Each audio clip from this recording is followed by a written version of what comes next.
एका देशाने आपले अणुबॉम्ब हरवले, समुद्रात, जमिनीवर बर्फात गाडले आणि आजही ते कुठे आहे ते कोणालाच माहीत नाही.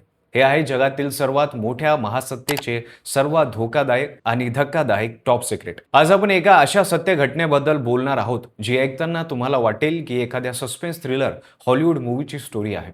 पण नाही मित्रांनो, हे 100% सत्य घटना आहे. आणि सध्या जेव्हा अमेरिका आणि इराणमधला तणाव टॉपला पोहोचला आहे, तेव्हा या गोष्टीने पुन्हा एकदा जगाची झोप उडवली आहे. तर व्हिडिओ शेवटपर्यंत पहा, कारण शेवटी असे काही सिक्रेट बाहेर येणार आहेत जे ऐकून तुम्ही सुद्धा शॉक होताल. नमस्कार, मी पंकज आणि तुम्ही पाहताय कसं काय.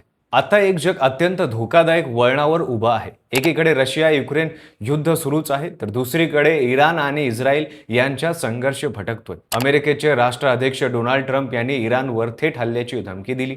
जगभरातले तज्ज्ञ म्हणताय की आपण तिसऱ्या महायुद्धाच्या उंबरठ्यावर उभे आहोत. परिस्थिती अशीच राहिली तर कधीही तिसऱ्या महायुद्धाची सुरुवात होईल.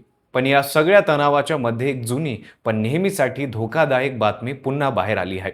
आणि ती बातमी आहे अमेरिकेच्या हरवलेल्या 6 अणुबॉम्बाची. होय, जगातल्या सर्वात शक्तिशाली देशांनी अमेरिकेचे तब्बल 6 अणुबॉम्ब आजही बेपत्ता आहेत. आता सगळ्यात आधी समजून घेऊया की ब्रोकन एरो म्हणजे काय. अमेरिकन लष्करात एक खास सांकेतिक भाषा वापरली जाते जेव्हा एखादं अण्वस्त्र म्हणजे अणुबॉम्ब अपघाताने हरवतो, पडतो किंवा चोरीला जातं. त्या घटनेला म्हणतात ब्रोकन एरो. मराठीत सांगायचं तर याचा अर्थ सरळ होतो तुटलेला बाण. हे नाव ऐकायला जरी सोपं वाटलं तरी याची भीषणता समजून घ्या. एखाद्या देशाचं आण्विक अस्त्र जर चुकीच्या हातात गेलं तर एका क्षणात एक संपूर्ण शहर राखेत बदलू शकतात. आतापर्यंत अमेरिकन लष्कराने इतिहासात 32 अशा ब्रोकन एरो घटना अधिकृतपणे मान्य केल्या आहेत.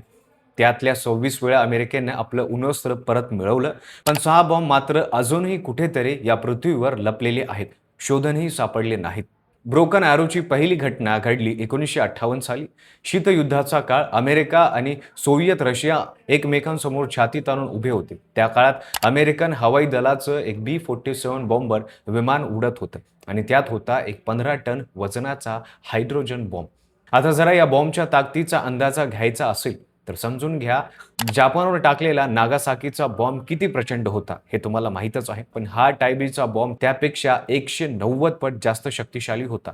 त्या दिवशी अमेरिकेच्या जॉर्जिया राज्याजवळ टायबी बेटाच्या किनाऱ्यावर त्या B-47 विमानाची दुसऱ्या विमानाशी हवेतच टक्कर झाली. पायलटला तो प्रचंड जड बॉम्ब आधी समुद्रात टाकणं भाग पडले. विमान कसंबसं उडलं, पण बॉम्ब. त्यानंतर 2 महिने अमेरिकन नौदलाने सर्च ऑपरेशन केलं, पण तो बॉम्ब कधीच सापडला नाही. आजही तो बॉम्ब अटलांटिक महासागराच्या तळाशी कुठेतरी पडलेला आहे. दुसरी घटना घडली 1966 साली. यावेळी ठिकाण होतं स्पेन देश. अमेरिकेचं एक B-47 बॉम्ब विमान उड्डाण करत होतं. त्यात होते तब्बल 4 थर्मोन्यूक्लिअर बॉम्ब म्हणजे हायड्रोजन बॉम्बपेक्षाही अधिक प्रगत आणि विध्वंसक अस्त्र. इंधन भरण्यासाठी दुसऱ्या विमानाशी हवेतच जोडण्याचा प्रयत्न करत असताना दोन्ही विमानाची भयंकर टक्कर झाली. स्फोट झाला. दोन्ही विमानाचे तुकडे होऊन खाली पडले आणि सोबत त्यातले 4 बॉम्बही खाली पडले. ते स्पेनच्या किनारपट्टीवर पालोमारेस या छोट्याशा गावाजवळ 3 बॉम्ब जमिनीवर कोसळले. त्यांचा स्फोट झाला नाही, पण त्यातून किरणोत्सारी पदार्थ म्हणजे रेडिओ ऍक्टिव्ह मटेरियल बाहेर पडलं. संपूर्ण गाव दूषित झालं. पण चौथा बॉम्ब तो समुद्रात पडला होता. अमेरिकेने 90 दिवस सगळ्या प्रगत तंत्रज्ञानाचा वापर करून शोध घेतला. अखेर त्यांनी बॉम्ब शोधण्याचा दावा केला, पण त्यातला वॉरहेड म्हणजे आण्विक भाग अजूनही सापडलेला नाही. आता मित्रांनो, येतो खरा प्रश्न. या जुन्या घटना आता का चर्चेत आहेत? कारण आता अमेरिका आणि इराण यांच्यात थेट युद्ध सुरू आहे. ट्रम्प प्रशासन इराणवर प्रचंड दबाव टाकतोय. मध्यपूर्वीत रोज बॉम्बफेक होती. संरक्षण तज्ज्ञांची भीती आहे की इराण किंवा इतर शत्रू देश आता आधुनिक सोनार तंत्रज्ञान, AI आणि डीप सी रोबोटिक्स वापर करून त्या हरवलेल्या बॉम्बापर्यंत पोहोचण्याचा प्रयत्न करू शकतात.